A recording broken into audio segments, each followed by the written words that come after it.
இந்த மகா சிவராத்திரி இயற்கை நமக்கு கொடுத்திருக்கிற ஒரு மகத்தான அன்பளிப்பு. திராவிட முன்னேற்றக் கழகத்தின் சார்பில் 3 நாட்களில் 161 பொதுக்கூட்டங்கள் நடைபெற்றுள்ளன. அது குறித்து இந்த தொகுப்பில் பார்க்கலாம். தேர்தலின் கதாநாயகன் யார் என்று பார்த்தால் அது ஆள்காட்டி விரலில் மையை சுமக்கும் மக்கள்தான். ஆகையால் கட்சி தலைவர்கள் தொடங்கி பிரதமர், தொகுதி எம்எல்ஏ, எம்பி வரை எல்லோரும் நேரடியாக மக்களை சந்திக்கும் நேரம் இது.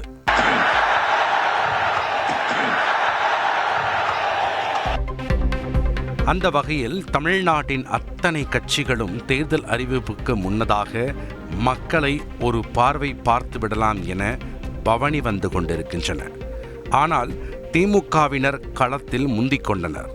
சமீபத்தில்தான் உரிமைகளை மீட்க ஸ்டாலினின் குரல், இல்லம் தோறும் ஸ்டாலினின் குரல் உள்ளிட்ட நிகழ்ச்சிகளின் வாயிலாக மக்களை சந்தித்தனர்.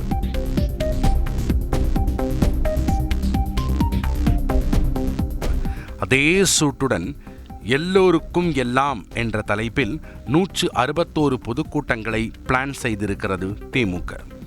மார்ச் 2, 3 மற்றும் 4 ஆகிய நாட்களில் தமிழ்நாட்டில் உள்ள மாநகராட்சி, நகராட்சிகளில் இந்த 161 பொதுக்கூட்டங்களும் நடைபெறவுள்ளது.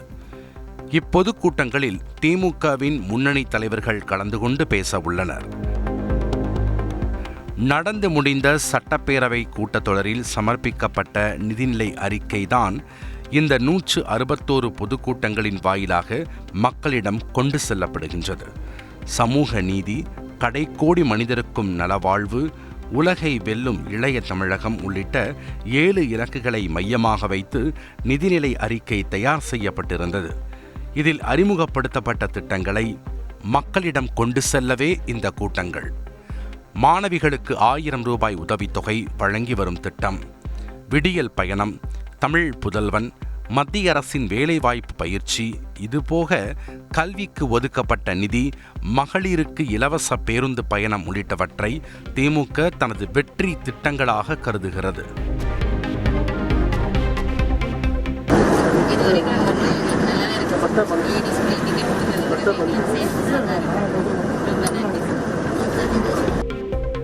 இவற்றை சரியாக ஃபோக்கஸ் செய்து கடைக்கோடி தமிழன் வரை கொண்டு சேர்த்தாலே இந்த மக்களவைத் தேர்தலில் 40 நமதே என்ற இலக்கை எட்டிவிடலாம் என கணக்கு போட்டுள்ளது திமுக.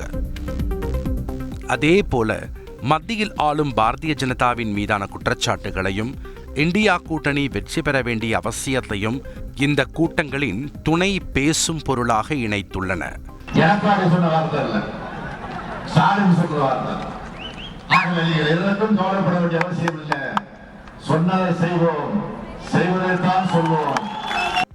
பாஜகவினர் இன்னமும் தங்கள் கூட்டணியை இறுதி செய்யவில்லை. அண்ணா திமுகவில் தொகுதி பங்கீடு தொடர்பான இழுபறிகள் நீடிக்கின்றது. நிலவரம் இப்படி இருக்க தொகுதி பங்கீட்டை ஏறக்குறைய உறுதி செய்து விட்டனர். மறுபக்கம் தீவிர பிரச்சார வேலைகள் என சுறுசுறுப்பு காட்டி வருகிறது திமுக. அதே நேரத்தில் ரெட் அலர்ட் தொகுதிகளை வலுப்படுத்த கூடுதல் கவனம் செலுத்தி வருகின்றனர். திமுகவின் தேர்தல் நேரத்து யுக்திகள் எந்த அளவிற்கு கை கொடுக்கும் என்பதை பொறுத்திருந்து பார்ப்போம். இந்த மகா சிவராத்திரி இயற்கை நமக்கு கொடுத்திருக்கிற ஒரு மகத்தான அன்பளிப்பு.